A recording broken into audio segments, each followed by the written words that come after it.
barramundi is delicious. The crab meat mac and cheese, which we do have, is wonderful if you want those things. But you can have a 5-pound lobster. And then I turned and I walked away. Thank you, Jesus. Thank you, Jesus. Thank you. I just went from crab to lobster, and somehow it worked out well.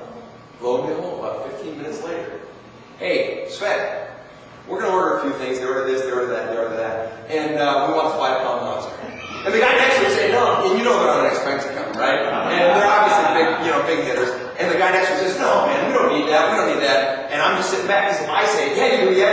You don't want too much pressure, right? It's a softer sell. And the guy's saying, no, we're going to do it. We're having a 5-pound lobster. I go right over the computer. I'm punching this thing in. So I don't even know what their tab came up to, but at whatever it is, 25 or 20, 30, I think our lobster is 39 pound and our crab is 27 or inverted at 5 pounds. Okay. Sold a 5-pound lobster. Two things. Anytime you sell it, so then they have the option of, do you want us to shell it for you, take the meat out of the shell, or do you want to do it? Some people like to tangle with it. My ex-wife, she grew up in a little fishing village up in Marblehead, Massachusetts. She grew up eating lobster. She loves to tear it apart. And some people love that. Some people just want the meat. They don't want to do the work. So they have three options. Shell it yourself, have our kitchen shell it, or I will shell it right in front of you. All right? And they said, no, have your kitchen shell it. Which, if anybody ever does that, especially with a big lobster, we always bring on show them the lobster first. Because what you see in the shell is very different from what you're getting in the meat. It's not going to look like a 5-pound lobster when we bring out just the meat when we shell it for you back. So I brought it out, carried it through the restaurant, proud as a peacock. And I walked by Shane's table. And I said, Shane, I whispered in his ear, as he's talking to his table. You don't do that. As he's talking to the table, with my lobster in hand, I said, Shane, you owe me a quarter. And I showed his little table, and I walked through the restaurant, was on a big tray, brought over my fellas at the bar, and I said, here's your 5-pound lobster. Beautiful, sir, beautiful. Took it back, shelled it. They ate it.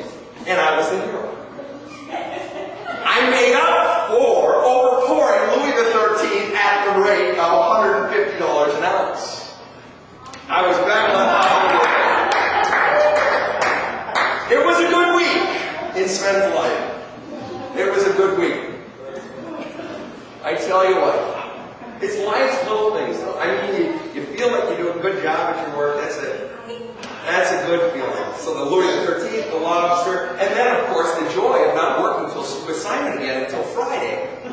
And then getting to see Simon and say, oh Simon, did you have a good night off on Sunday night when you left? I said, because I had a good night working. I said, can I tell you what I sold? I said, take a look up on the middle shelf, center of the bar, the Louis. Oh man! So not only did I look good in my boss's eyes, make a lot of money, I stuck it to Simon. So you think I'm getting off tonight or he's getting off tonight when I go into work on a Sunday night again? I tell you what, the joys of being a bartender.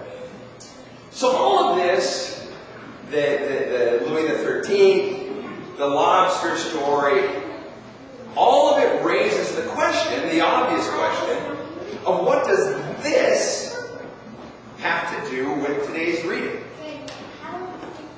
What is this? And I know Billy's mind is working because he said to me, I always like to try to figure out where a preacher is going when he starts with this and this. So I know he's thinking, where is Sven going? What does this have to do with this beautiful reading that we had today? No? All right. The truth is simply this. It has nothing to do with it. Nothing. We just had a great time. We had fun, told some stories. They're good stories, largely, almost entirely true. I strung together a few events, that notion of revisionist history, sometimes where they're like making a movie, and there's some history and there's some truth and just embellishing. I don't know if our three chefs were actually on the boat that week or the week before, but it made a great story in itself, and all the facts are true, but how they're strung together, I'm not exactly sure on a couple of the points. But the point is, these stories were all true. And we had fun. And I enjoyed telling them, and I know you enjoyed hearing them. But the truth is, they have nothing to do with this. And that's the point, folks. That is the point today. I have just spent 15 minutes of what's going to be probably a 17-minute sermon. Or 34, if you're not listening. No, I'm kidding. I've just spent a large chunk of our time on something that was true, something that was good, and something that was entertaining. But ultimately, it had very little redeeming value. And that's our lives, isn't it? We spend our time on things that entertain us, things that are fun, things that aren't even true, and may even have some good. We spend our time on all these things, but are we oriented to what this text says?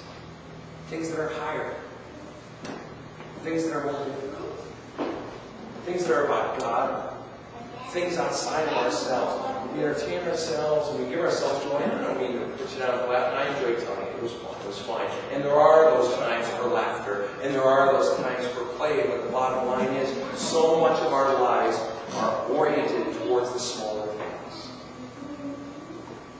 That we lose sight of the bigger things. We lose sight of it. We had a text that we lost sight of for about 15 minutes out of 17, 18 minutes. It's a metaphor for life. We stay focused on things that don't matter, don't we?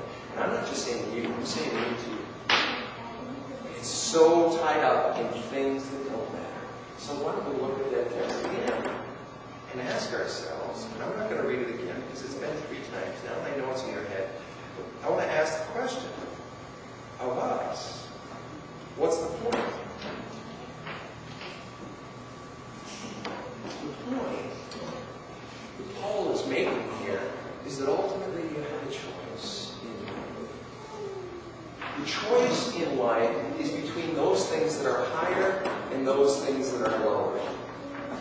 Have you ever been in a work situation? Have you ever been in a relationship? Have you ever had a friend who didn't choose the higher path? Have you ever been in a situation where you were being critiqued? Have you ever worked for a boss where it was constantly negative? Have you ever been in a situation in life where there was more negative energy flowing out of a person, and perhaps that person was you, or perhaps it was whoever you were involved with, your boss, your friend, whatever, where there's so much negative energy flowing out that you can feel the very energy bleeding out of you? Of course you have energy. We've all had that.